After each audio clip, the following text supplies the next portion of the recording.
welcome back to This, That, and the Other.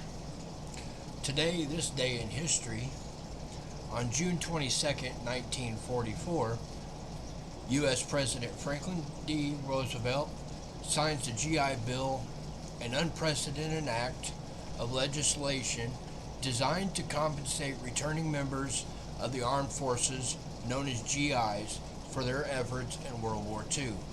As the last of its sweeping New Deal reforms, Roosevelt's administration created the GI Bill, officially the Servicemen's Readjustment Act of 1944, hoping to avoid a relapse into the Great Depression. After the war ended, FDR particularly wanted to prevent a repeat of the bonus March of 1932, when 20,000 unemployed veterans and their families flocked in protest to Washington, D.C. The American Legion, a veterans organization, successfully fought for many of the provisions included in the bill, which gave returning servicemen access to unemployment compensation, low interest, home and business loans, and most importantly, funding for education. By giving veterans money for tuition, living expenses, books, supplies, and equipment, the GI Bill effectively transformed higher education in America. Before the war, college had been an option for only 10 to 15% of young Americans, and university campuses had become known as a haven for the most privileged classes. By 1947, in contrast, vets made up half of the nation's college enrollment. 3 years later, nearly 500,000 Americans graduated from college, compared with 160,000 in 1939. As educational institutions opened their doors to the diverse new group of students, overcrowded classrooms and residencies prompted widespread improvement and expansion of university facilities and teaching staff. An array of new vocational courses were developed across the country, including advanced training in education, agriculture, commerce, mining, and fishing skills that had previously been taught only informally. The GI Bill became one of the major forces that drove an economic expansion in America that lasted 30 years after World War II. Only 20% of the money set aside for unemployment compensation under the bill was given out, as most veterans found jobs and pursued higher education. Low-interest home loans enabled millions of American families to move out of urban centers and buy or build homes outside the city, changing the face of the suburbs. Over 50 years, the impact of the GI Bill was enormous, with 20 million veterans and dependents using the education benefits and 14 million home loans guaranteed, for a total federal investment of $67 billion. Among the millions of Americans who have taken advantage of the bill are former presidents George H.W. Bush and Gerald Ford, former Vice President Al Gore, and entertainer Johnny Cash, Ed McMahon, Paul Newman, and Clint Eastwood. Now, on a side note with this, the American Legion, which I'm a member of here in Salem, Illinois, we celebrate the GI Bill here.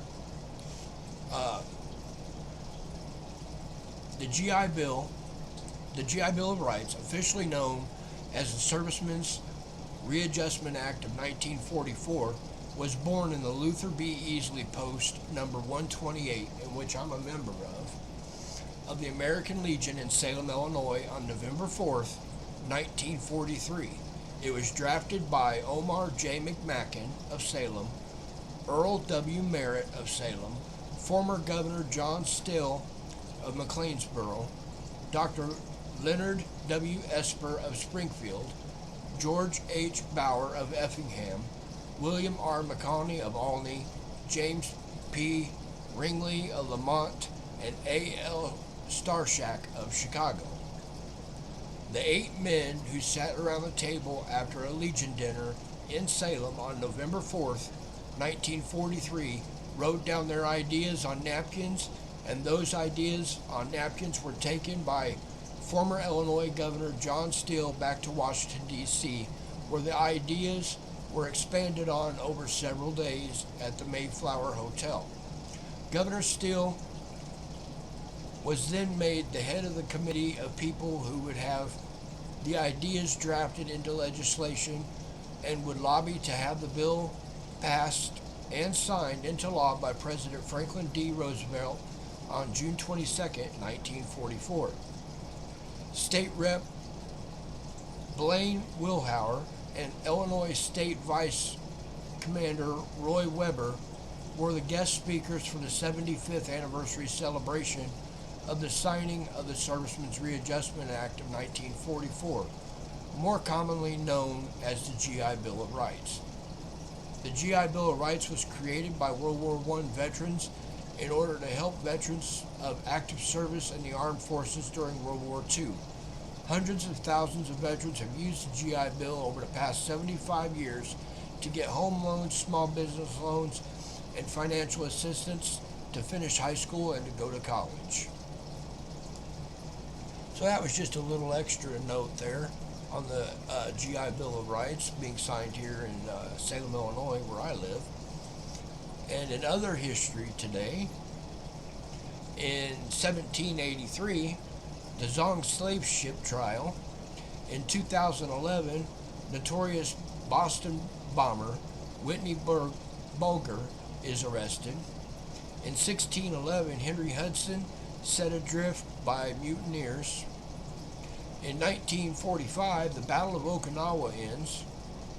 In 1941, Germany launches Operation Barbarossa and the invasion of Russia. In 1950, Bernstein, Copeland, Seeger, and others are named as communists. In 1864, General Lee strikes back at Petersburg. In 2001, blockbuster hit movie The Fast and the Furious is released. In 1775, Congress issues continental currency.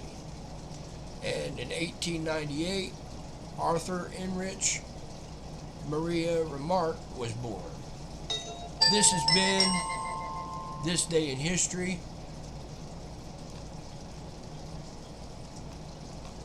Please like, subscribe. Godspeed, fair wind, and following seas. Thank you very much.